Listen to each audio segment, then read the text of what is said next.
Apabila Rib'i ditanya tentang tujuan dia datang, ialah Islam itu dibawa untuk mengeluarkan manusia daripada min ibadatil ibad, daripada memperhambakan manusia kepada memperhambakan hanya semata-mata kepada Allah. Mungkin Datuk boleh berikan sedikit gambaran tentang apa yang kita nak bincangkan. Assalamualaikum warahmatullahi wabarakatuh. Alhamdulillah wassalatu wassalamu ala Rasulillah. Ada beberapa perkara yang saya rasa penting untuk kita bincang pada musim ni. Ada beberapa kejadian di dalam dunia ni juga yang boleh berikan kesan untuk kita lihat dalam kehidupan orang Muslim secara di peringkat international ataupun juga di peringkat tempatan kita.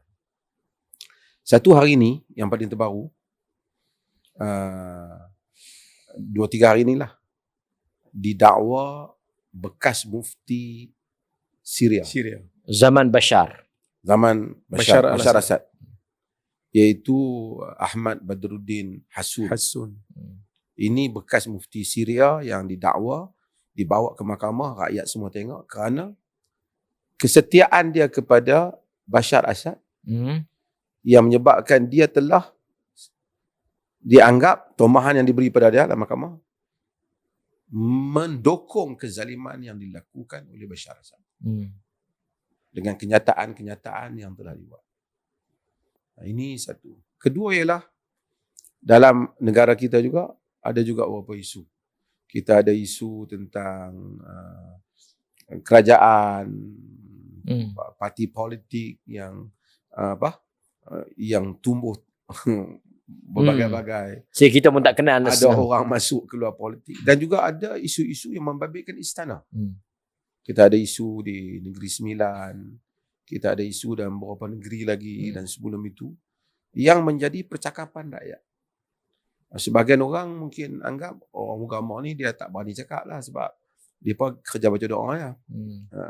Dan kita tak mau peristiwa Ahmad Hassun tu akhirnya terkena pada orang-orang agama di dalam negara kita juga.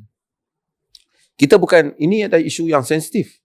Dia akan membabitkan apa yang nyatakan 3R. Tapi kita akan melihatnya pada bagaimanakah kacamata ataupun pandangan seorang yang mempelajari agama. Kita ada 3 bahagian dalam hal ini. Yang pertama, apa sikap Islam terhadap ketaatan kepada pemerintah? Sama ada ia bergelar raja, sultan, ataupun ia bergelar presiden atau Perdana Menteri. Apa stand Islam dalam mentaati mereka? Yang ini kita akan bincangkan kemudian. Saya rasa kita sama-sama akan jadikan tadi. Kedua, apa pendirian Islam tentang golongan monark ni? Mereka yang berada di istana ni. Yang mana sebahagian, bukan saja di Malaysia, istana ni ada di seluruh dunia. Dan sistem raja ni atau monarki ni adalah sistem yang lama. Hatta di dalam Quran pun disebut tentang kerajaan Sulaiman dan seumpamanya. Tentang Balqis, yang walaupun tidak disebut Balqis, tentang Negeri Sabak. Dan ini semua ada satu sistem yang lama. Tapi sistem monarki ni makin hari ia makin menghilang. Hatta di kebanyakannya hilang dan diganti dengan sistem yang lain. Masyarakat yang moden macam dah tak nak lagi kepada sistem monarki. Raja tambah dengan kuasa yang mutlak, walaupun Malaysia tidak mutlak, tapi dalam beberapa keadaan dahulu telah dihilangkan, digantikan. Kadang-kadang yang ganti itu mungkin lebih baik, ada juga yang ganti lebih buruk. Kadang-kadang presiden yang ganti itu melebihi lagi daripada raja dan sultan yang akhirnya begitu rakus juga. Tapi kalau kita lihat kita dengan acuan sepengaruh juga negara kita ni dengan British, hatta dengan kita punya kita, ketenteraan kita, pakaian, banyak pengaruh British. Kalau kita tengok British sendiri, monarki di British sendiri pun rakyat dia sudah makan hampir ingin menjadikan ia titik sejarah saja. Walaupun dari segi sejarahnya semua kita dah sebut sun never set in the British Empire. Begitu luas. Matahari tidak pernah tenggelam dalam British Empire. Semua dalam pengembaraan mereka for God, King and Britain. Jadi mereka ini semua pun sudah tidak ingin lagi. Tapi sebab itu maka dalam negara kita juga kena diberikan perhatian tajuk ini.